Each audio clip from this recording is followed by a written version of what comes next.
I picked up my name tag at the wedding reception and stared at it in disbelief. The old wallet. I walked straight to my granddaughter, Chloe, and held it up. What happened next changed everything. "Chloe, honey, I think there's been a mistake with my name tag," I said, keeping my voice calm despite the heat rising in my cheeks. She barely glanced up from her phone. "What mistake, Grandma?" "It says the old wallet instead of Margaret Thompson." Chloe rolled her eyes and let out this exaggerated sigh. "Grandma, stop being so dramatic. It's just a joke name tag. Everyone got funny ones." I looked around the ballroom. Jeremy's parents had Mr. and Mrs. Perfect. The bridesmaids had cute nicknames like Dancing Queen and Party Princess. "A joke," I repeated. "Yeah, because you always pay for everything." "It's not that deep, old hag." The words hit like a physical slap. Old hag. In front of half the wedding guests who were now turning to stare. My own granddaughter, the girl I raised after her parents died in that car accident when she was 12, just called me an old hag. I stood there for a moment, feeling every eye in that fancy ballroom on me. 20 years of sacrifice, love, and financial support, and this is what I got in return. "I see," I said quietly, tucking the name tag into my purse. Chloe had already turned back to her phone, dismissing me like I was nothing, like I hadn't just paid $45,000 for this very wedding she was enjoying. You know what? Maybe it was time this old wallet learned how to stay closed.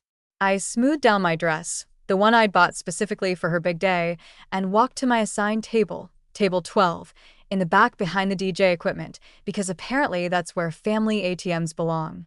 I sat at that back table watching my granddaughter dance with her new husband, Jeremy, and couldn't help but think about how different things used to be. You want to know how I ended up being called that name?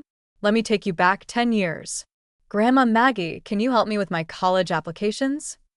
17-year-old Chloe had asked, sitting at my kitchen table with tears in her eyes. "The guidance counselor says I need to apply for financial aid, but I don't understand any of these forms." I'd pulled out my reading glasses and sat down next to her. "Don't you worry about financial aid, sweetheart. Grandma's got this covered." And I did have it covered. I paid for her entire college education at Northwestern. "Ma'am, would you like to make any changes to these automatic payments?" the bank representative asked. "Not yet," I said, "but I might be calling back soon." I hung up and poured myself another cup of coffee. Then I did something I probably should have done years ago. I walked to my home office and pulled out every financial record I had. College tuition, $272,000. The apartment down payment, $60,000. Her car, $35,000. Wedding, $45,000 and counting. Monthly support for 3 years, $240,000.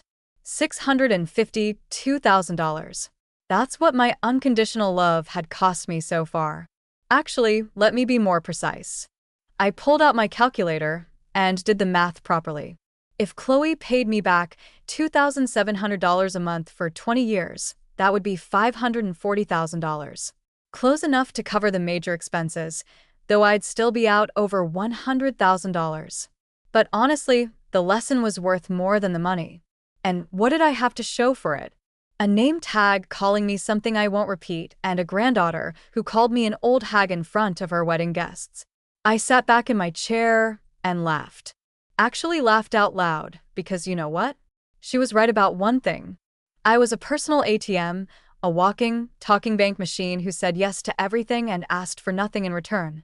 But here's the thing about banks. They can freeze accounts. And mine was about to go into complete lockdown. What I discovered next would change everything between us forever. Later that afternoon, I decided to drive over to Chloe's apartment to water her plants while she was on her honeymoon. At least that's what I told myself I was doing. Really, I was just feeling nostalgic and wanted to be in her space for a bit. I used my key, the one she'd given me for emergencies, and stepped into that beautiful downtown loft, the one with floor-to-ceiling windows and exposed brick walls that she'd fallen in love with at first sight. "Grandma, this place is perfect," she'd said when we toured it 3 years ago. "I can totally see myself here." "It's a bit expensive, honey," I'd replied, looking at the rent amount on the listing. "But it's an investment in my future, And besides, you always said I deserve the best. I had said that many times because after losing her parents so young, I wanted to give her everything they couldn't. I watered her orchids and was about to leave when I heard a phone buzzing from the bedroom. I found Jeremy's phone on the nightstand. He must have grabbed Chloe's by mistake in their rush to the airport. The screen kept lighting up with new messages, and after the third urgent buzz, I couldn't help but glance at it. Working at the bank for 30 years taught me to notice financial red flags, and the preview text made my blood run cold. Dude, when are you going to tell your wife about the gambling debt? Mike, I stared at that phone like it might bite me. Gambling debt? What gambling debt? Another message popped up. That loan shark isn't going to wait forever, man. You said marrying rich would fix this. My hands started shaking. I set down the watering can and really looked at that phone. I shouldn't read Jeremy's messages. I knew that it was wrong and invasive. Another text came through. How much does the old lady have anyway? Enough to cover $200K. $200,000 in gambling debt. I sat down hard on Chloe's expensive leather couch, the one I'd bought her as a housewarming gift. This wasn't just about Jeremy needing money. This was about him seeing me as a solution to his problems. This was about him seeing my granddaughter as a lottery ticket. But what did Chloe know?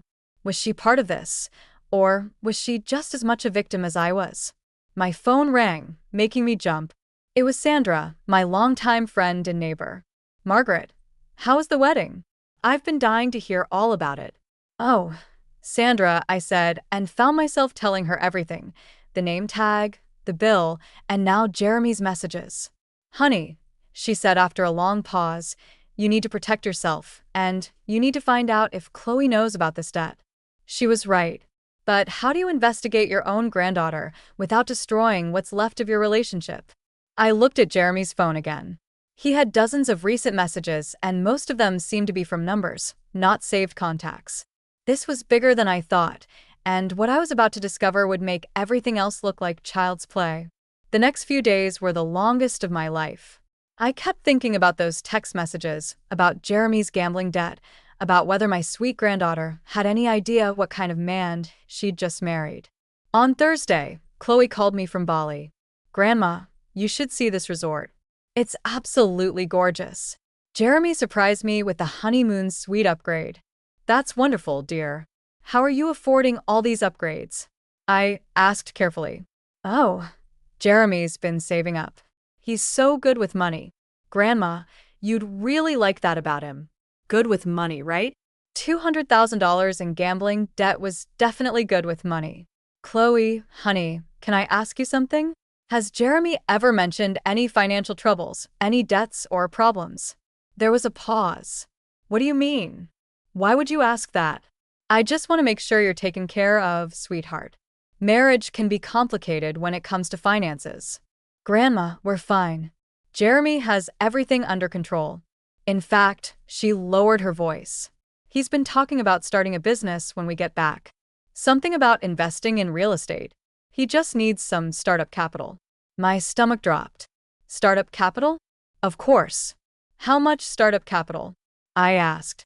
He hasn't said exactly, but probably around $200,000, which sounds like a lot, but you always taught me to think big, right? $200,000, the exact amount of his gambling debt. Chloe, I need you to listen to me very carefully. Don't make any big financial decisions until we can sit down and talk. Okay, promise me. Okay. You worry too much. We'll talk when I get back. I love you, Grandma. After she hung up, I sat there staring at my phone. My granddaughter had no idea. She thought she'd married a responsible, financially stable man who was planning their future together. She had no clue that her new husband was planning to use her and me to pay off loan sharks. That evening, I called my attorney, Patricia Wells. I'd known Pat for 30 years. And if anyone could help me figure out what to do, it was her. Margaret, this is a delicate situation, she said after I explained everything. But I think we need to take some precautionary measures. What kind of measures? Well, first we should review your will and any financial accounts that Chloe has access to. Second, we need to document everything you've discovered. And third, she paused. Third, You need to decide how much you're willing to lose before you draw the line. How much was I willing to lose? I'd already given Chloe everything I could, but apparently it wasn't enough. It would never be enough because now there was Jeremy and his gambling problem and their startup capital needs. Pat, I said slowly, what would happen if I removed Chloe from my will? Are you sure you want to do that? I thought about that name tag, about being called an old hag, about finding out my new grandson-in-law saw me as a solution to his gambling debts. Yes, I said. I'm sure. While Chloe and Jeremy were still in Bali, I decided to do something I'd never done before. I investigated my own family's finances. Not just what I was spending on them, but what they were doing with the money I'd already given them. I started with Chloe's credit cards, the ones I'd co-signed for and been paying off for 3 years. I just need to see the statements, I told the customer service representative. I'm the co-signer. What I found made me sick to my stomach. Designer handbags, expensive dinners, weekend trips, spa treatments. But more concerning were the cash advances. Lots of them. Always in round numbers, 500, 1,000, 2,000. Cash advances that started about 6 months ago, right around the time Chloe started dating Jeremy. Seriously. Then I called the leasing office of her apartment building. Hi, this is Margaret Thompson. I'm the guarantor on Chloe Stevens' lease.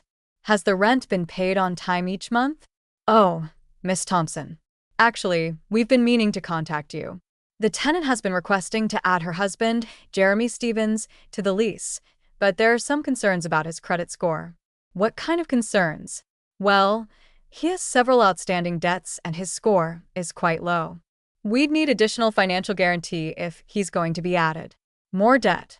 It wasn't just the gambling debt I'd seen on his phone. Jeremy was financially toxic, and now he was married to my granddaughter. My last stop was Jeremy's social media. I knew it was probably wrong to snoop, but I needed to understand what kind of person Chloe had married. His Instagram was full of pictures from expensive restaurants, sporting events, and vacations. All within the last 6 months. All while he apparently owed $200,000 to loan sharks. But it was his Facebook that really got to me. In a post from 2 weeks before the wedding, he'd written, "Can't wait to marry my beautiful Chloe. Time to start living the good life," with casino and money emojis. He wasn't even trying to hide it. I screenshot everything. Every cash advance, every concerning social media post, every piece of evidence that showed what my granddaughter had gotten herself into. Then I sat in my kitchen and made a list of every automatic payment, every bill, every financial obligation I was covering for Chloe and Jeremy. The monthly total was staggering, $6,700 plus the wedding bill plus whatever startup capital they were planning to ask for. I picked up my phone and called the bank. I'd like to put a hold on all automatic payments to account holder Chloe Stevens, effective at the end of this billing cycle. Are you sure, Miss Thompson? Some of these have been in place for several years. I'm sure. I need 2 weeks to review our family financial arrangements. This will include her rent, car payment, insurance, and credit card payments. They'll stop processing in approximately 10 days. Perfect timing. After I hung up, I felt something I hadn't felt in years. Relief. For the first time since Chloe turned 18, I wasn't financially responsible for someone else's choices. Now I just had to wait for them to come home and discover that the old wallet had finally learned how to stay closed. Chloe and Jeremy returned from Bali on a Tuesday. I knew because she posted 17 photos on Instagram of their amazing honeymoon, all from that expensive resort upgrade that Jeremy had saved up for. I'd calculated the timing perfectly. My bank hold would stop all automatic payments on Friday, which meant they'd have exactly 3 days to figure out their new reality. By Thursday morning, my phone was ringing. "Grandma, there's been some kind of mistake with my rent payment.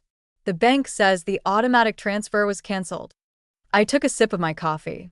"No mistake, dear. I canceled it." Silence. "Then you canceled it? Why would you do that?" "Because I think it's time for you and Jeremy to handle your own finances. You're married now, after all." "But Grandma, you've always..." "Always what? Always paid for everything while you called me the old wallet?" Another pause. "Grandma, I told you that was just a joke." "Was it?" Because Jeremy seems to think I'm a solution to some pretty serious financial problems. I could hear her breathing change. What are you talking about? $200,000 in gambling debt. Chloe, does that ring any bells? What? That's impossible. Jeremy doesn't gamble. Sweetheart, sit down. We need to talk. I told her everything. The messages on Jeremy's phone, the credit report from the apartment complex, the cash advances on her credit cards. I watched her world crumble through the phone. No, this can't be right. Jeremy wouldn't lie to me about something like this. Honey, I have screenshots. I have documentation. Your husband has been using the money I give you to pay off gambling debts, and now he wants me to fund his fake business to cover the rest. She started crying. Grandma, if this is true, what am I supposed to do? We just got married. I can't afford the apartment without your help. I can't afford anything without your help. And there it was, the truth we'd both been avoiding for years.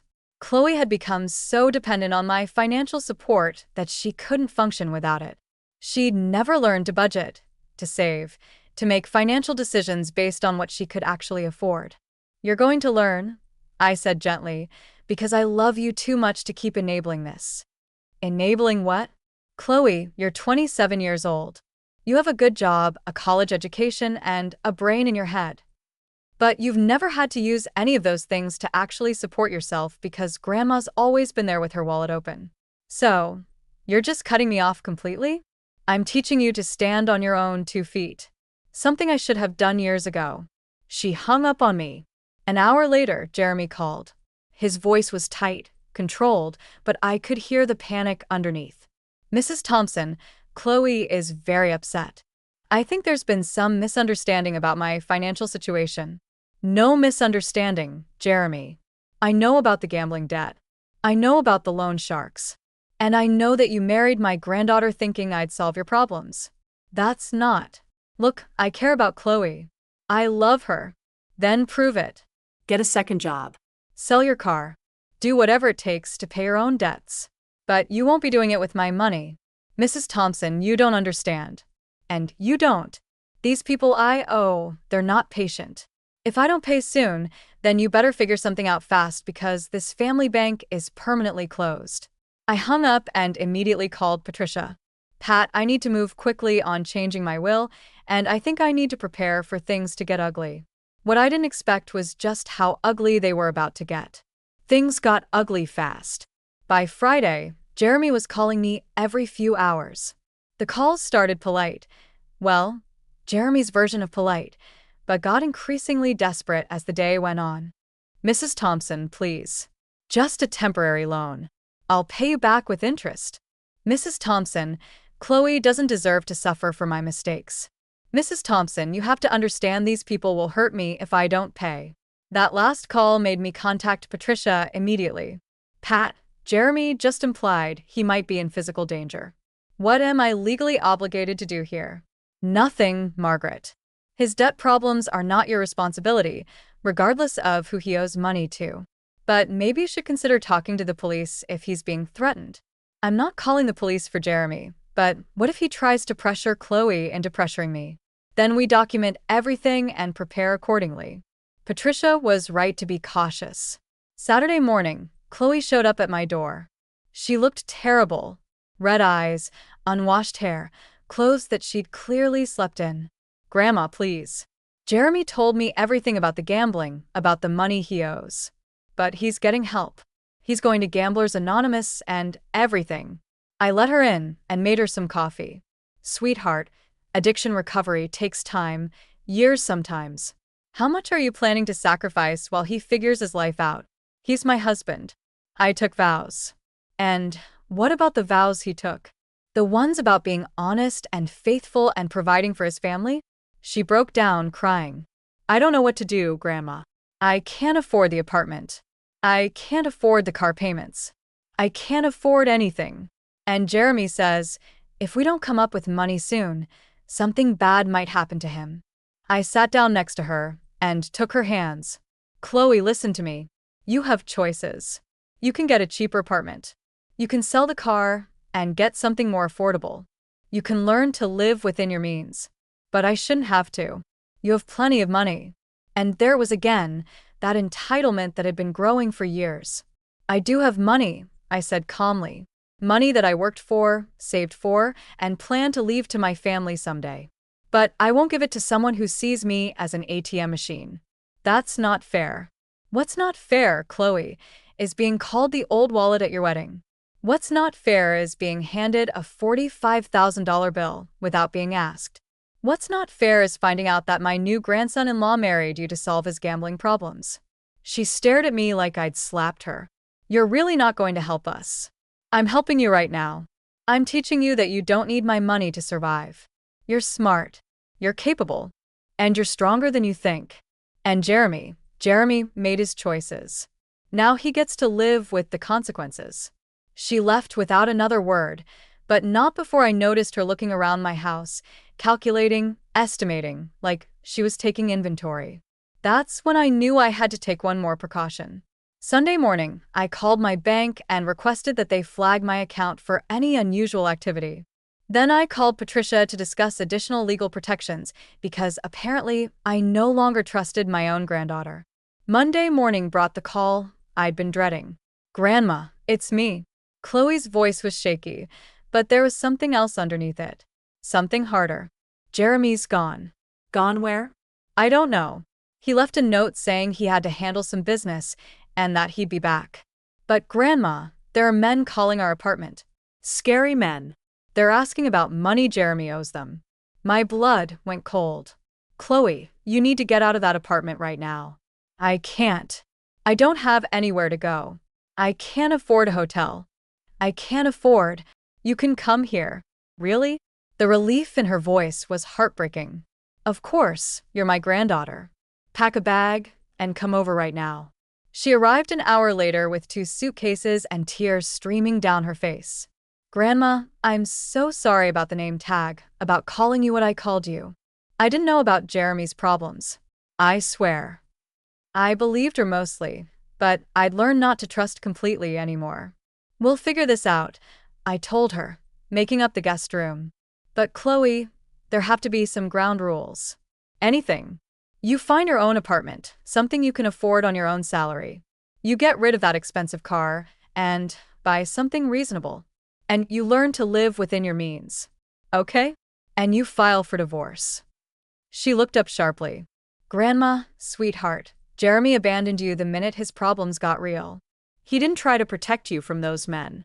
He didn't try to solve this together. He just ran. But what if he comes back? Then he comes back to a wife who's learned she doesn't need him to survive. Over the next few days, I watched Chloe slowly come back to life. She found a small 1-bedroom apartment across town for $800 a month. She traded in her luxury car for a reliable used Honda. She even started cooking dinner for us instead of ordering takeout. I forgot how much I like cooking, she said Wednesday night, serving me homemade lasagna. I haven't done this since college.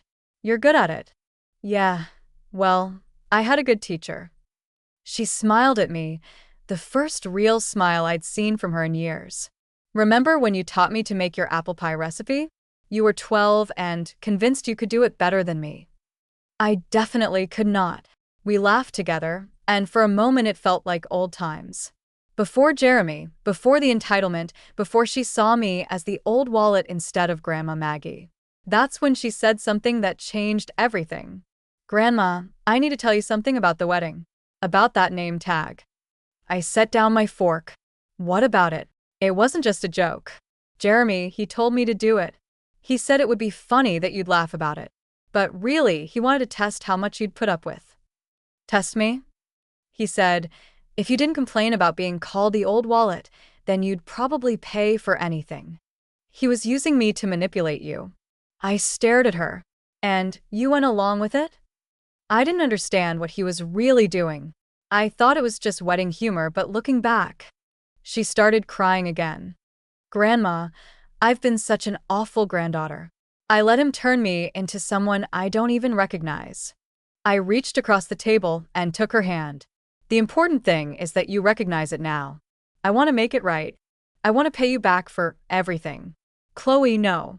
Let me finish. I've been calculating what I owe you. The college tuition, the apartment deposits, the car, the wedding, 3 years of monthly support. It's over $600,000. I blinked. She'd actually calculated it. I can't pay you back all at once, but I can set up a payment plan. Even if it takes me 20 years, sweetheart, I don't need. Yes, you do. And I need to do this. I need to prove to myself that I can stand on my own and take responsibility for my choices. That night, after Chloe went to bed, I called Patricia. She wants to pay me back. I told her. All of it? All of it? Over 20 years, but still. What are you going to do? I thought about the young woman upstairs who was learning to budget and cook and be responsible for the first time in her adult life, who had finally recognized what she'd become and was trying to change. I'm going to let her try, I said. But Patricia, I'm not changing my will back just yet. Let's see how this goes. 3 weeks after Chloe moved in with me, Jeremy finally resurfaced. Not in person. He was apparently too much of a coward for that, but through a lawyer. Mrs. Thompson, I represent Jeremy Stevens, the man said when he called Thursday morning. My client is requesting that you provide financial assistance to resolve some urgent debts. I laughed, actually laughed out loud. Your client can request whatever he wants. The answer is no, Mrs. Thompson. My client's safety may be at risk if these debts aren't resolved quickly. Then your client should have thought about that before he started gambling money he didn't have. There could be legal implications if harm comes to Mr. Stevens due to your refusal to help. Are you threatening me, sir? I'm simply informing you of potential consequences. I hung up and immediately called Patricia. Pat, Jeremy's lawyer just tried to threaten me. What kind of threat? He implied that I'd be legally responsible if something happens to Jeremy because I won't pay his gambling debts. That's ridiculous and potentially unethical. Do you have the lawyer's name? I gave her the information and Patricia promised to handle it. But an hour later, my doorbell rang. It was Jeremy. He looked terrible, unshaven, thin, clothes that hadn't been washed in days. But his eyes were what scared me. Desperate, dangerous. Mrs. Thompson, we need to talk. No, we don't. You need to leave my property. Please, just 5 minutes. I can explain everything. Against my better judgment, I opened the door, but didn't invite him in. You have 5 minutes. Look, I know I made mistakes. Big mistakes. But I love Chloe and I want to make this right. By demanding money from me, it's not demanding. It's asking these people I owe.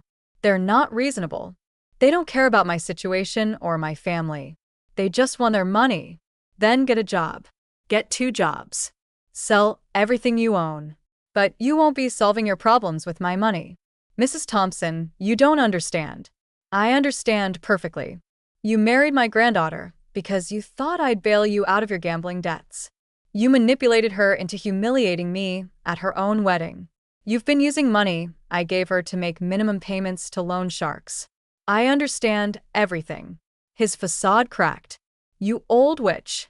You have millions sitting in the bank while I'm about to get my legs broken. And you won't help family. You're not family. You're a parasite who attached himself to my granddaughter to get to my money. Chloe's my wife. That makes us family whether you like it or not. Actually, said a voice behind me. It doesn't anymore. I turned to see Chloe standing in the doorway holding a manila envelope. Hi, Jeremy. I've been looking for you. Jeremy's face went white. Chloe, baby, what are you doing here? I live here now, in an apartment I can actually afford. She handed him the envelope. Those are divorce papers. You can't be serious. Dead serious. I filed for legal separation yesterday and started divorce proceedings on grounds of abandonment and fraud. My lawyer says it'll take a few months to finalize, but the separation is immediate. Turns out lying to your wife about massive gambling debts counts as fraud in this state. Chloe, we can work this out. I'm getting help. I'm going to meetings. Jeremy, you left me alone with dangerous people calling our apartment while you ran away to hide. That's not a marriage. That's cowardice. But I love you. No, you love what you thought I could give you. Access to my grandmother's money. But guess what? Even if I wanted to help you, I can't. I don't have access to Grandma's money anymore. I have to work for a living now just like everyone else. Jeremy looked between us, And I could see the moment he realized his meal ticket was gone permanently. "This is your fault," he said, pointing at me. "You turned her against me." "No," Chloe said firmly. "You did that all by yourself." Jeremy stood there for another moment, then suddenly lunged forward like he was going to push past me into the house. But Chloe was ready for him. "I wouldn't do that if I were you," she said calmly. "See that camera up there? And that one? And those nice police officers across the street who've been watching you since you pulled up?" Jeremy spun around. Sure enough, there was a patrol car parked across the street with 2 officers inside. "You called the cops on me?" "I called them when your lawyer threatened my grandmother this morning. Turns out they take elder intimidation very seriously." Jeremy's shoulders sagged. "Chloe, please. I'll lose everything." "You already did," she said. "You lost it the day you decided to see us as dollar signs instead of people." As Jeremy walked away, I put my arm around Chloe. "I'm proud of you." "Thanks, Grandma." I'm starting to be proud of me, too. But what Jeremy didn't know as he drove away was that this was only the beginning. The real test was just starting. 6 months later, I was in my kitchen making apple pie when Chloe knocked on my door. Not the guest room door, my front door. She'd moved into her own apartment 2 months ago, and Thursday evening dinners had become our tradition. "Smells amazing in here," she said, giving me a hug. "The usual recipe? Your great-great-grandmother's recipe? The same one I taught you when you were 12. The one I was convinced I could improve." "That's the one." We sat at my kitchen table while the pie baked, and Chloe pulled out an envelope. "I have something for you." Inside was a check for $2,700 made out to me. "Chloe, you don't have to." "Yes, I do. It's month 6 of my 20-year payment plan. Remember? $2,700 a month until I pay back what I owe you." "Sweetheart, I've been thinking about this debt situation." Her face fell. "Are you changing the terms? Because I can do $3,000 a month if I pick up extra shifts." No. I'm thinking about forgiving it." "Absolutely not." I blinked. "Excuse me, Grandma." "You can't forgive this debt. I need to pay it back. Not because you need the money, but because I need to know I can do it. But it's such a large amount. Which is exactly why I need to pay it back." Do you know what I learned these past 6 months? I learned that I'm actually really good with money when I have to be. I can budget. I can save. I can make smart financial decisions. But I never knew that about myself because I never had to try. She pulled out her phone and showed me a budgeting app. "Look, I'm tracking every expense." I found out I was spending $400 a month on coffee and takeout. $400. I could have bought a car with what I was spending on convenience. And now I make coffee at home and pack lunch. I cook dinner instead of ordering delivery. I shop sales and use coupons and actually think about whether I need something before I buy it. How does it feel? Honestly, really hard at first. I had 3 mental breakdowns in the first month because I couldn't afford things I was used to buying without thinking, but also empowering. For the first time in my life, I know exactly where my money goes and why. And when I buy something I really want, like those boots I showed you last week, I appreciate it so much more because I know I worked for it and saved for it. I smiled at her. What happened to Jeremy? He declared bankruptcy and moved back in with his parents.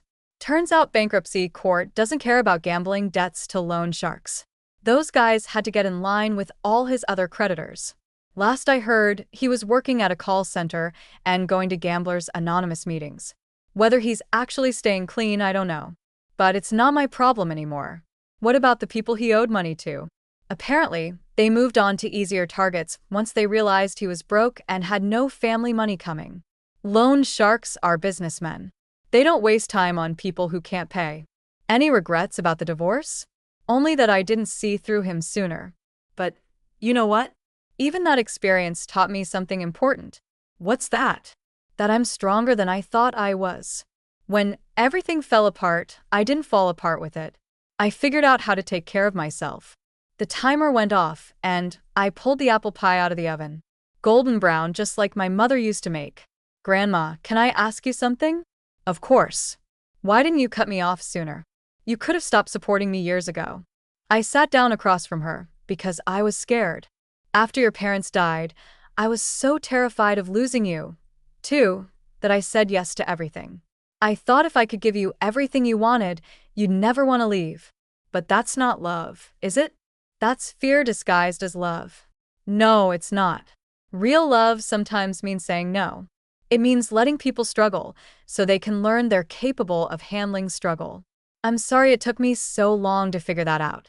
And I'm sorry it took me so long to teach it to you.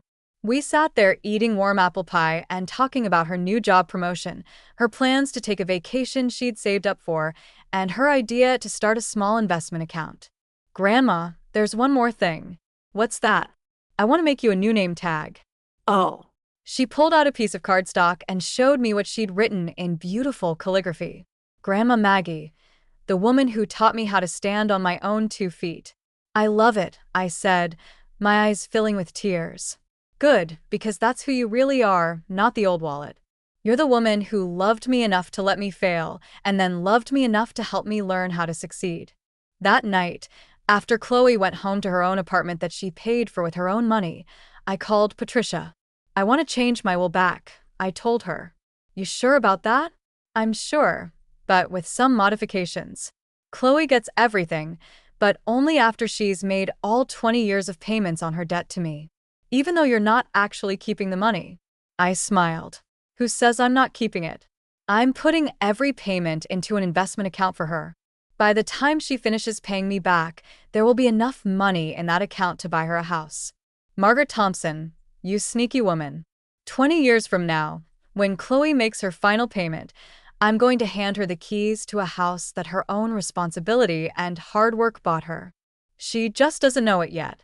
And if she finds out, she won't, because Chloe doesn't see me as the old wallet anymore. She sees me as Grandma Maggie, and Grandma Maggie keeps her promises. I hung up the phone and looked at that name tag Chloe had made me, the woman who taught me how to stand on my own 2 feet. You know what? That was infinitely better than being anyone's financial safety net.